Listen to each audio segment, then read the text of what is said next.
Assalamualaikum warahmatullahi wabarakatuh. Kenalkan, saya dari kelompok 4 ingin menjelaskan bab 6 sampai bab 10.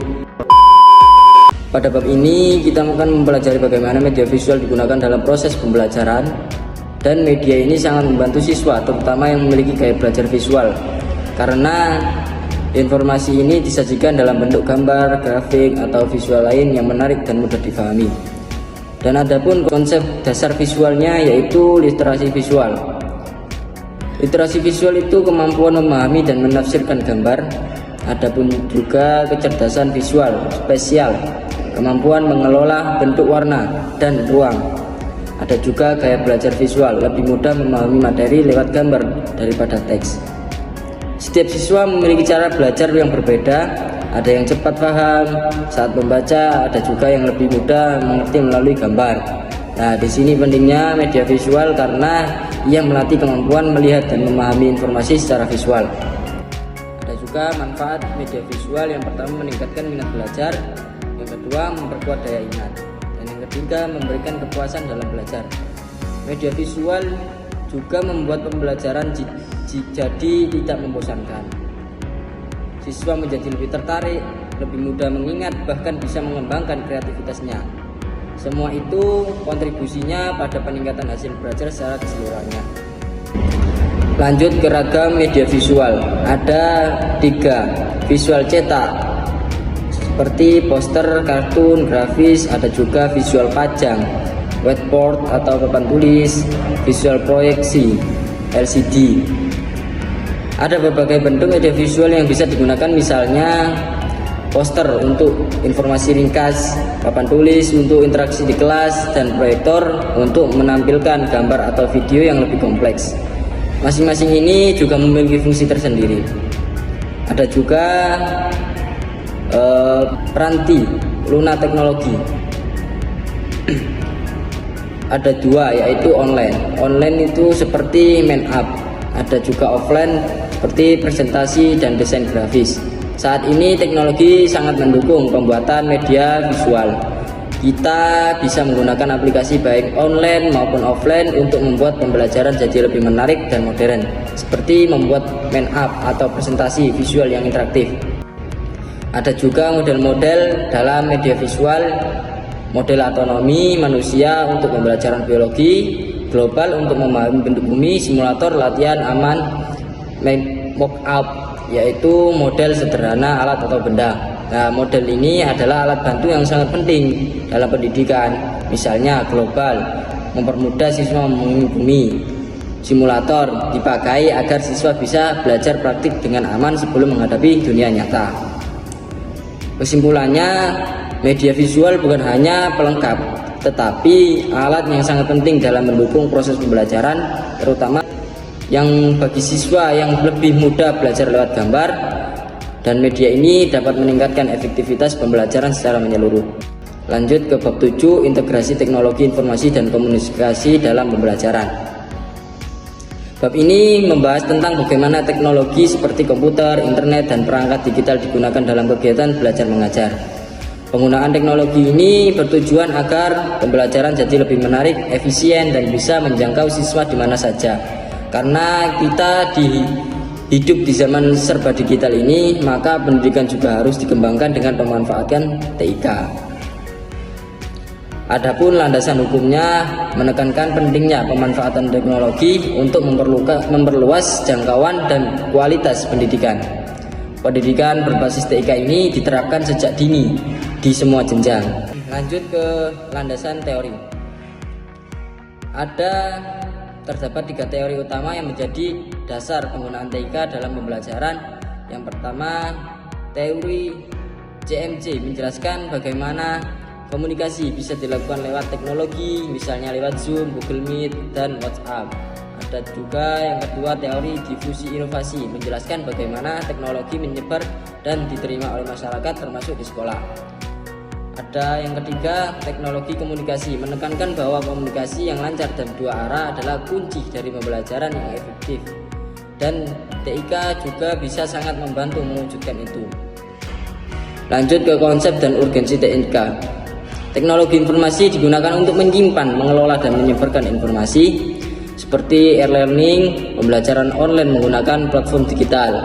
Sumber belajar digital memberikan banyak akses ke bahan ajar, kolaborasi dan komunikasi, memungkinkan integrasi real time.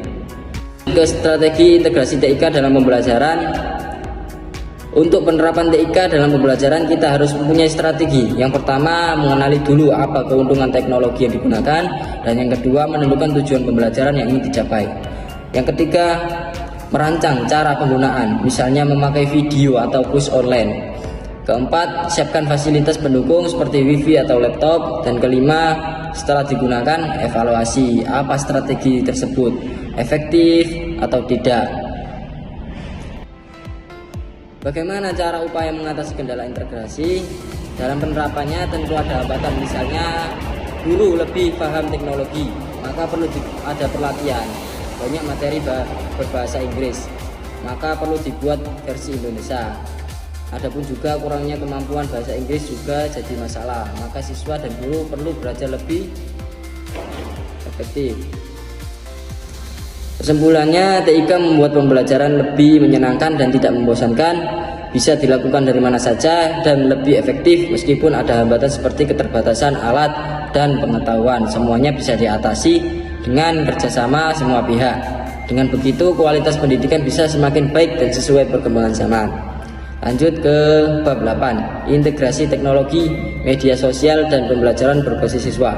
Integrasi teknologi dan penggunaan teknologi dalam proses pembelajaran untuk membantu siswa menggunakan keterampilan komputer secara bermakna dan fokus pada membangun komunikasi, lingkungan belajar, dan budaya digital.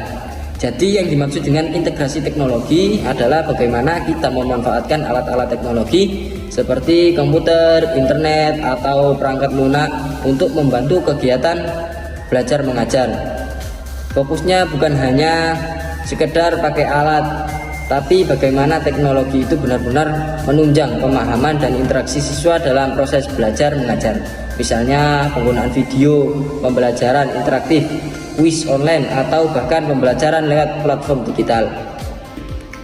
Adapun tahapan integrasi teknologi, yang pertama akses pengetahuan teknologi pedagogik, dan yang kedua menentukan keunggulan teknologi, yang ketiga menyusun tujuan dan penilaian, yang keempat mendesain integrasi, strategi integrasi, yang kelima menyiapkan pengajaran dan lingkungan, dan yang keenam evaluasi dan peninjau ulang.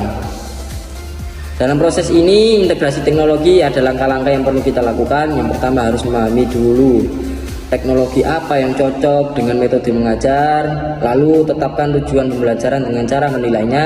Setelah itu kita desain strategi integrasi teknologi dan kita siapkan lingkungan belajar yang mendukung. Dan yang terakhir, lakukan evaluasi untuk melihat apa metode yang digunakan sudah efektif atau belum. Penjelasan untuk apa itu media sosial? Apa itu media sosial? Media sosial adalah platform digital untuk berbagi informasi dan kolaborasi. Contoh seperti Facebook, YouTube, Twitter, blog, dan lainnya. Media sosial juga bisa menjadi sumber belajar yang aktif dan dinamis. Media sosial kini tidak hanya untuk hiburan atau komunikasi saja, tapi juga bisa dimanfaatkan sebagai sumber belajar. Misalnya siswa bisa belajar melalui video edukatif di YouTube, membaca artikel di blog, atau diskusi lewat forum online.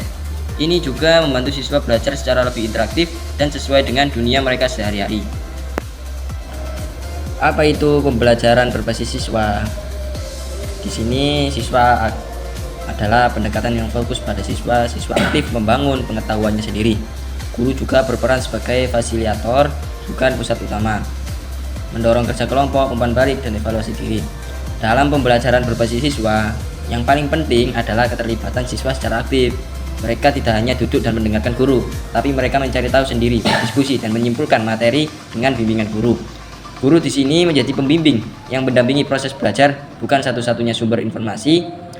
Ini juga mendorong siswa lebih mandiri dan kritis.